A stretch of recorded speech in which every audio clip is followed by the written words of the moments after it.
House Hunting Part 1. Bago nga kami makapag-hunt ng bahay, nag-search muna ako sa one of the major real estate sites sa Japan. Yung Sumo.jp. Napaka-convenient niyang gamitin. Naka-Japanese nga lang, kaya need mo ng Google Translate. Makikita mo nga yung list ng mga for rent at sale na new o used house or apartment, vacant lot at kung gusto mo ng custom-built house. You can search by city, by map, by station, and commuting time. Try natin mag-search ng used detached house. Hanap tayo ng mura. Ito, 4.5 million yen or 1.7 million pesos. Meron na nga uploaded pictures na itsura ng loob at labas ng bahay. Kaya pa namang malinis. Pero kailangan ng renovation. Makikita din yung important details ng bahay, land and building area. Yung completion date ng construction, repair history, building condition, etc. Yung surrounding area, yung malapit na shopping or convenience store, school, bank, mga ganon. Yung floor plan din. Pwede din natin i-simulate yung payment per month in case installment. Yung loan interest nila mukhang mababa din. Minsan, mas mababa pa sa monthly rental. Tapos, yung location, pwede mong makita sa map kaya pwede namin puntahan ng hindi tumatawag sa ahente. So ito na nga. Pumasok kami ng walang pahintulot. Wala kang nagbabantay. Kaya hindi ko alam kung tama ba na pasokin namin to. Go with the flow na nasa asawa kong hapon. Kung paano maayos yung flooring. Pero, 30 years old na nga itong bahay na to. Marami siyang kwarto. Maybe this one is spring. Spring daw, siguro balon. Dilibi yung tubig dyan. Ang ganda ng view. Napapalibutan ng mga taniman. Sa tingin ko pwede akong mag-apply ng trabaho dyan. Magtanim ba? Mukha naman maganda. Really? Mukha pang maayos.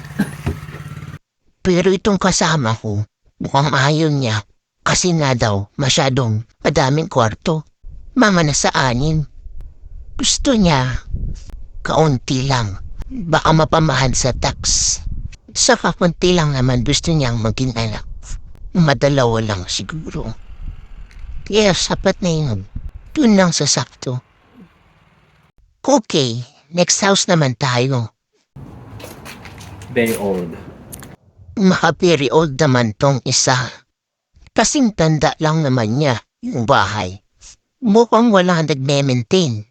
Pero medyo malawak ng kaunti yung garden niya. Sarap linisin. Sarap magtanim. Ayan, silipin natin. Maayos naman. Presentable yung kusina. Pati yung flooring. Siguro mas mababa lang ang monthly payments nito compared sa nirerentahan namin. So mas maganda na bumili ng sarili kaysa rent forever. Pero mukhang ayaw ni Hapon. Masyadong matanda na daw ang bahay. Nasa 39 years old na kasi. Ito yung tatami room. Malinis, maayos naman. Presko humiga dyan. Parang banig. Ang bakod niya lang ata halaman, so risky sa bata. Kasi parang panin na yung patabi. Tangkip ng puno. Yung pader, siyang gawa sa semento. Pero gawa halos lahat ng bahay sa Japan sa kahoy. Yung base lang ang semento, dahil nga, madalas lumilindol. Kaya parang mukhang ampaw yung mga bahay.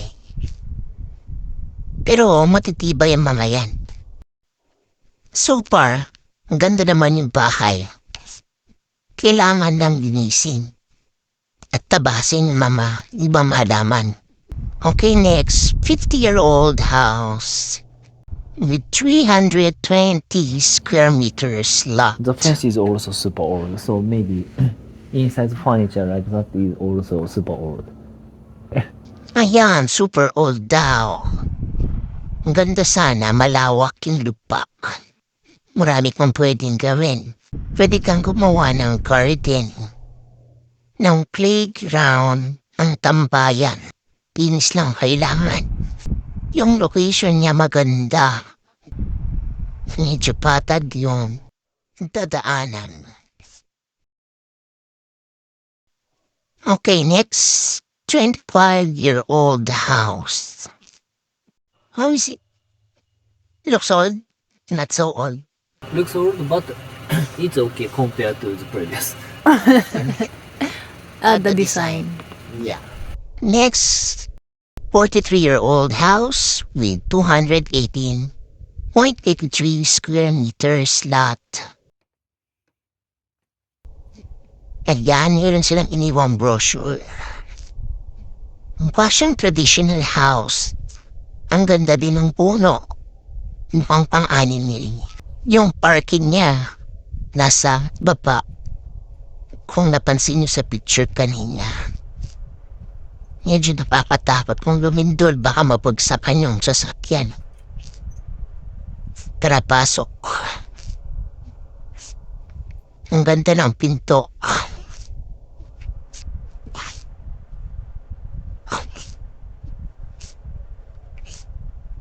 Wow. Nice view. Sampayan.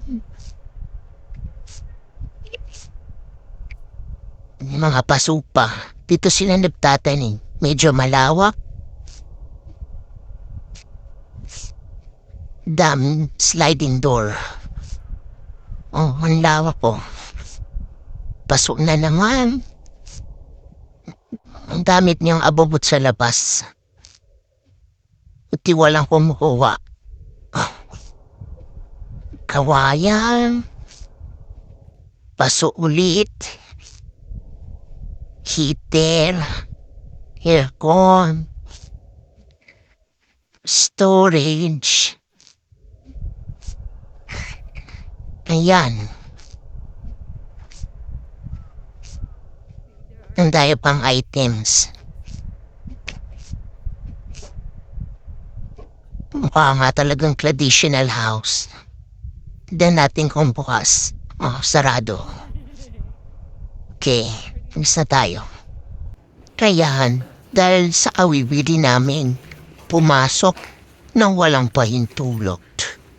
Uy, scary. Nagkamali kami ng pinasukan. Hindi pala ito yung for sale na house. Ngayon, hawak-hawakan ko pa yung pader. Kahawig niya kasi yung isang bahay na for sale, kaya akala ko, ito na yon. There's a sleeper. Nakita ko na lang yung tsinelas. Bakit nga may tsinelas yung Beer bud. baka nga may nakatira? There's a sleeper over there. Yeah, I think so. So that's why. I don't want to go inside. There is also for sale. Oh, Ah, yung harap pala yung for sale. Katapat niya kasi, dagot. Ito, may tao pang nakatira. Nameplate. Minsan kasi pwede na nang ibenta habang nakatira pa sila. Very bad, mahal. Next, ito yung gusto kong location. Malawak yung kalsada. Katapat niya lang yung bus stop. Kaya lang, 42-year-old na yung bahay. Tsaka mahal din ang presyo niya. the location looks good. Yeah, Ito naman, 5-year-old house. Bago-bago pa. Kaya lang malayo. Lagi pa naman nagbo-break si Hapon. Papunta sa work. Ito kapitbahay niya. 11-year-old. Maganda din siya. Isa sa kinonsider namin. Ito. Alam ko mahal din ang price niyan. but the house is already. Ito medyo old na. Ito maganda, 20-year-old. Kaya lang, mahal din siya. Aakyat ka pa sa hagdanan. Ito naman mas malayo. Tapos, maamoy mo yung factory. Yung paggawa ng sasakyan, yung Mazda. Napakalapit ng elementary at high school. Ganito rin to magkapit bahay.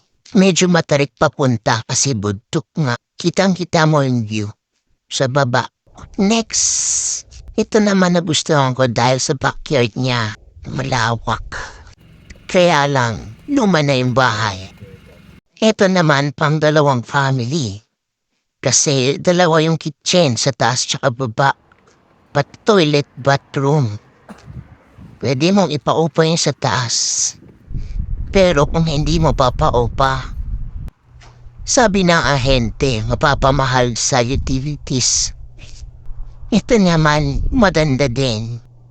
Malaki, maganda yung parking. Medyo modern yung style. O siya, gabi na. Sa susunod ulit. Bye!